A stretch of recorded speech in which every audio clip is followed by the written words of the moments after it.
Assalamualaikum warahmatullahi wabarakatuh. Selamat sore Bapak Ibu semua, selamat bertemu dalam forum diskusi manajemen pendidikan tinggi Indonesia. Nah, forum ini adalah suatu forum yang bertujuan untuk melakukan pembahasan berbagai hal ataupun isu mengenai manajemen dan kebijakan di dalam pendidikan tinggi. Dan yang kedua, forum juga bertujuan untuk menuliskan policy brief untuk mengambil kebijakan. Dan juga yang ketiga, melakukan dokumentasi perkembangan pemikiran dalam manajemen dan kebijakan pendidikan tinggi. Nah, forum ini berbasis web yang bisa diakses melalui www.manajemenpendidikantinggi.net. Ya, silakan Anda masuk ke website ini. Di sana ada banyak hal dan bisa diklik pada kanan itu ada pengembangan forum manajemen pendidikan tinggi. Nah, kegiatannya ini bekerjasama dengan berbagai pihak seperti program studi S2, Magister Manajemen Pendidikan Tinggi UGM, Pusat Kebijakan dan Manajemen Kesehatan FK UGM, dan juga kelompok-kelompok studi yang sekarang ini banyak berkembang di dalam konteks manajemen dan pendidikan tinggi di Indonesia. Ya. Nah, hari ini merupakan diskusi yang ketiga, ya, setelah diskusi pertama dan kedua yang nantinya akan kita lakukan secara berturut-turut, ada sampai untuk semester ini sampai bulan Juni itu sekitar 7 diskusi. Ya. Nah, untuk yang ketiga ini adalah proses penyusunan rencana induk kampus atau RIK, yang dalam hal ini kita akan mengambil kasus di UGM yang kebetulan di UGM sekarang sedang menyusun RIK. Nah, hari ini kita ada saya sebagai fasilitator, sebagai moderator. Kemudian nanti kita akan minta Pak Singgih Hadibowo dari S2 MMPT untuk menjadi semacam pembahas dalam konteks pakar rencana induk. Kemudian juga dari Mas Akbar, ya, dari Pusat Inovasi Kebijakan dan Kebijakan Akademik UGM, yang akan membahas mengenai bagaimana proses RIK di UGM ini akan atau sedang dijalankan. Ya, kita masih menunggu staf dari Renbang UGM, tapi kalau tidak kita akan 2 orang sebagai discussion, ya, atau pembahasnya, ya. Nah, topiknya akan saya coba untuk pandu. Ada beberapa hal yang nanti mungkin bisa saya tanyakan pada Pak Singgih dan juga nanti Pak Akbar yang akan membahasnya. Nah, pertemuan ini memang masih pertemuan yang pertama, pertemuan kecil yang harapannya nanti juga bisa diperluas karena nyusun RIK itu tidak mudah, ya. Oke, nah untuk itu saya akan memulai dengan satu pertanyaan yang atau satu pernyataan, ya. Mungkin Pak Singgih bisa menjawabnya atau Pak Akbar bisa juga mendiskusikan, ya. Nah, pertanyaan pertama nih ini, Pak, dalam konteks RIK, ya, rencana induk kampus nih, itu sering terjadi kita, ya, persepsi kita itu ini rencana induk kampus yang fisik, ya. Sementara yang urusan yang non fisik itu tidak begitu terlihatnya nih. Nah, sebenarnya bagaimana tuh hubungan antara rencana induk kampus yang fisik dengan misalnya rencana strategik perguruan tinggi ataupun hal-hal lain yang terkait dengan SDM. Nah, ini mungkin bisa komentar Pak Singgih dulu, dan nanti Pak Akbar juga bisa memberikan semacam pembahasan dalam konteks RIK yang sedang disusun di UGM ini. Monggo Pak Hadi, Pak Singgih. Ya, terima kasih Pak Laksano, Ibu dan Bapak sekalian yang saya hormati. Keberadaan sebuah rencana induk ini sangat-sangat penting. Ibaratnya begini, kalau kita ingin membangun sebuah bangunan yang besar dan kompleks, itu kalau perencanaan tidak dilakukan dengan baik, kemudian bangunan sudah dibangun, kemudian setelah dibangun dirasa ada yang kurang, ini harus potong dan sebagainya, ini biayanya akan sangat-sangat mahal. Nah, sehingga perencanaan induk dari saat awal itu menjadi sangat penting supaya nanti perkembangan pada jangka yang panjang itu bisa berjalan dengan baik. Nah, selama ini yang sudah dikenal dengan baik adalah rencana induk pengembangan kampus secara fisik. Rencana induk pengembangan kampus secara fisik itu biasa dikenal juga dengan istilah master plan. Sehingga kalau ada satu lokasi, luasnya berapa hektar, kemudian bagian mana akan digunakan untuk apa dan seterusnya.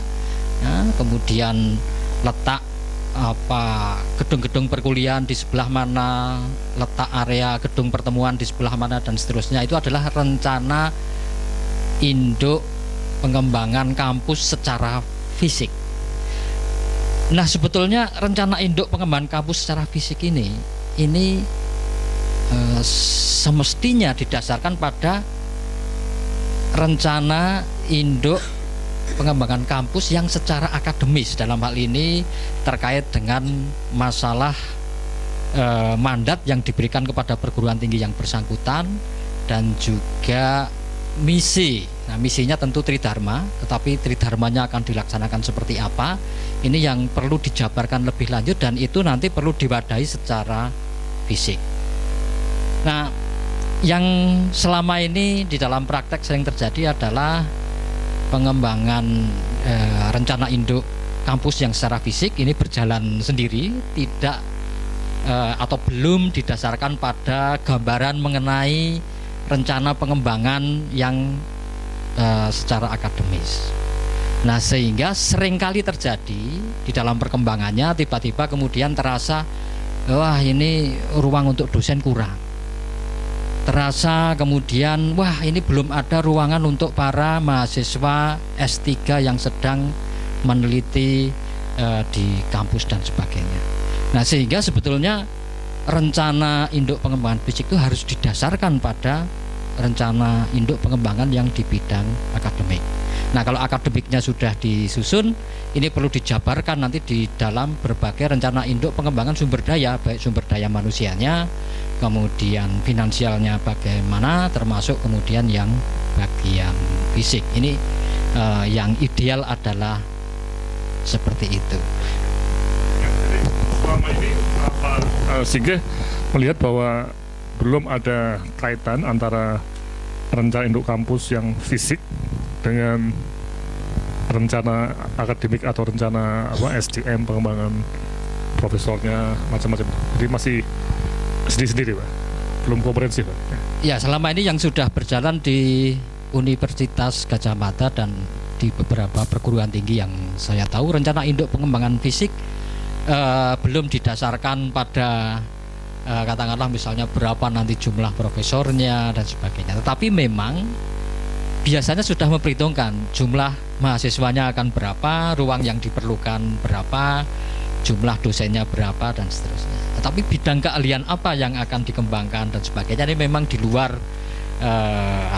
hal yang seringkali dibahas di dalam rencana induk pengembangan kampus. Ya, masih Pak Singgih. Nah, ini Pak Akbar ya. Sekarang dalam konteks tadi yang dikatakan Pak Singgih tadi, kira-kira dari PIKA dari UGM ini memang sama nggak pendapatnya dengan Pak Singgih, dan kemudian bagaimana proses yang terjadi sekarang ini, Pak? Perlu kami sampaikan bahwa kita tahu bahwa sekarang UGM itu didasarkan pada eksistensi UGM itu didasarkan pada peraturan pemerintah nomor 67 tahun 2013 tentang statuta UGM yang paling baru. Dan di dalam statuta itu ditegaskan salah satunya di pasal 1 itu disebutkan tentang definisi dari rencana induk gitu. Nah, saya bacakan dari rencana induk kampus atau disingkat RIK adalah instrumen perencanaan yang merupakan bagian dari kebijakan umum UGM dan digunakan sebagai dasar dalam menetapkan kebijakan, prosedur dan penyelenggaraan tugas-tugas tridharma perguruan tinggi yang disusun secara terencana, terpadu dan sistematis. Nah, mungkin bisa saya sampaikan sekilas dari apa yang saya pahami bahwa UGM saat ini sedang menyusun kebijakan umum UGM yang itu merupakan kebijakan jangka panjang, dan dalam konteks perencanaan di UGM itu menjadi salah satu kebijakan yang paling tinggi begitu, dan itu merupakan kewenangan dari Majelis Wali Amanat begitu. Setahu saya sudah mulai disusun begitu, sudah masuk ke tahap akhir, tapi memang belum final, maksudnya belum disahkan secara resmi di dalam sidang di MWA, tetapi itu sudah final. Nah, sambil menunggu itu nanti disahkan, maka UGM terutama memberikan amanah di antara kepada beberapa bagian terkait di UGM, salah satunya adalah PIKA gitu, dan kami Pusat Inovasi dan Bijakan Akademik itu diberikan amanah untuk bersama-sama dengan beberapa teman dari Direktorat Perencanaan dan Pengembangan, lalu kemudian juga dengan Sekretaris Rektor dan beberapa yang lain untuk kemudian mempersiapkan draft RIK, Rencana Induk Kampus, yang nanti akan dibawa akan dibawa oleh rektor untuk kemudian dibahas bersama-sama dengan Senat, karena sesuai dengan statuta yang berhak untuk mengesahkan itu nanti adalah MWA atas usulan rektor dan Senat begitu. Nah, disitulah kemudian kita mulai menyusun RIK. Nah, berdasarkan statuta UGM itu RIK itu mencakup beberapa hal. Jadi di pasal 59 misalnya disebutkan bahwa dalam mencapai tujuan UGM disusun RIK sebagai bagian dari kebijakan UGM yang itu isinya itu nanti ada. Nah, ini agak berbeda dengan tadi yang dibahas sebelumnya, bahwa selama ini RIK identik dengan perencanaan fisik begitu. Isi RIK itu mencakup pendidikan dan pengajaran, penelitian, pengabdian kepada masyarakat, ketenagaan UGM, sarana dan prasarana, dan hal-hal lain sebagaimana ditetapkan dalam peraturan MWA. Nah, dengan dalam hal ini RIK kita pahami dalam konteks yang lebih luas, tidak hanya sekedar perencanaan fisik. Jadi perencanaan yang mencakup berbagai aspek gitu. Jadi, dan justru kita pengen tetapkan semangat yang ada sekarang adalah bahwa seharusnya pendidikan dan pengajaran, penelitian dan juga pengabdian kepada masyarakat atau unsur-unsur tridharma itu menjadi komponen terpenting dari perencanaan. Baru kemudian hal-hal yang lain itu mendukung dari tridharma itu.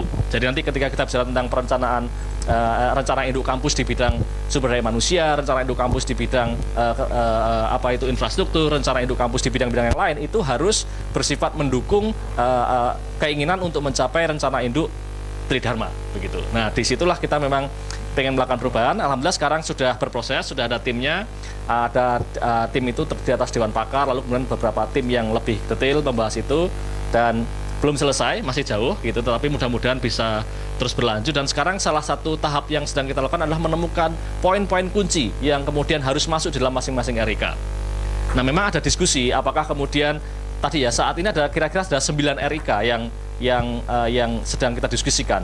Jadi ada RIK Tridharma tadi itu, pendidikan, pengajaran, pendidikan, penelitian dan pengabdian kepada masyarakat. Lalu kemudian ada RIK pendukung yang itu terdiri atas RIK sumber daya manusia, RIK yang lain-lain gitu, tapi totalnya ada 9. Nah, kemudian ada diskusi apakah kemudian yang 9 itu mau masuk dalam satu dokumen yang sama, ataukah kemudian menjadi katakanlah 9 dokumen terpisah tapi kemudian ditumpuk bersama begitu. Tapi itu persoalan teknis nanti yang akan di ujungnya. Tapi prinsipnya adalah bahwa sekarang kita lakukan adalah menemukan kata-kata kunci, poin-poin kunci yang kemudian harus masuk di situ, dan itu kita mencoba untuk mendengar berbagai pihak, mendengar saran, masukan, apa saja yang harus masuk gitu, termasuk tadi itu. Ya, jadi gini Pak Akbar ya, jadi artinya RIK yang disusun UGM saat ini itu beda ya dengan yang dulu Pak. Pernah dibandingkan nggak dengan RIK yang dulu misalnya? Bahwa semangatnya sekarang harus komprehensif. Harus komprehensif. Ya, dan yang jadi panglima adalah RIK Tridharma, baru kemudian RIK yang lain itu mendukung pencapaian Tridharma itu. Jadi Tridharma dulu baru ke arah fisiknya Pak. Betul ya, termasuk fisik ya. Pak Aminuddin ini, Pak Aminullah yang dari Renbang ya, Renbang UGM. Ya, jadi Renbang memang perencanaan dan pengembangan ya yang menjadi semacam fasilitator untuk ini Pak ya. Ya, jadi Pak Singgih tadi sudah menyatakan bahwa apa yang disebut RIK itu sering dulunya cuma kampus yang tidak fisik yang tidak banyak terkait dengan perencanaan akademik atau SDM dan sebagainya. Nah, menurut Pak Aminullah benar nggak nih kira-kira seperti apa yang akan dikembangkan UGM saat ini? Ya. Baik, terima kasih. Assalamualaikum warahmatullahi wabarakatuh.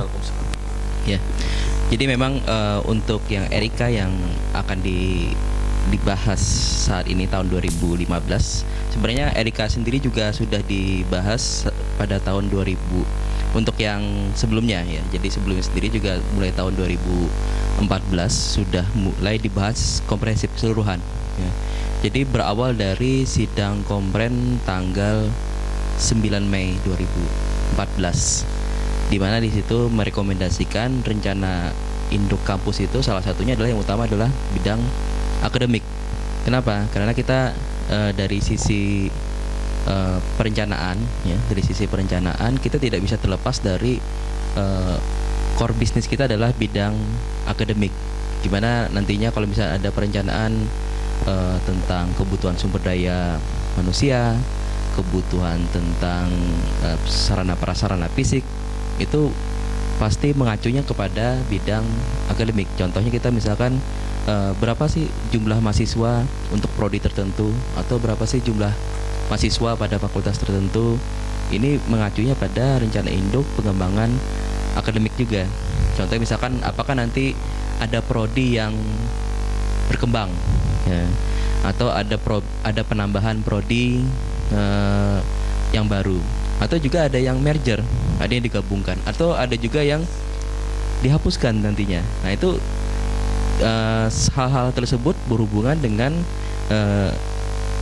kebutuhan-kebutuhan, termasuk kebutuhan sumber daya manusianya, baik tenaga pendidik maupun tenaga kependidikan, serta fasilitas fisik yang dibutuhkan. Ya, oke. Ya, saya kira ini menarik. Jadi segmen pertama ini kita akan bagi dalam 3 segmen ya, karena memang untuk videonya itu tidak bisa 1 jam penuh, tapi kita potong-potong menjadi 15 menit tadi. Jadi segmen pertama memang kesimpulannya menarik ya, dari apa yang dibahas oleh 3 pembahas ini, semuanya bapak semua ya, nggak ada ibunya. Nanti berikan juga bisa jawab. Ya itu yang RIK UGM tahun ini benar-benar mencoba komprehensif ya. Jadi berasal dari apa yang disebut sebagai perencanaan akademik atau penelitian di dalam perguruan tinggi ya, baru nanti disesuaikan dengan fisik dan sebagainya ya. Oke ya, jadi itu Pak ya. Ini kesimpulan pertama. Jadi bagi teman-teman di UGM atau mungkin di tempat-tempat lain ingin belajar mengenai manajemen pendidikan tinggi tentang RIK atau bikin tahu ya, ini kesimpulan segmen pertama ya.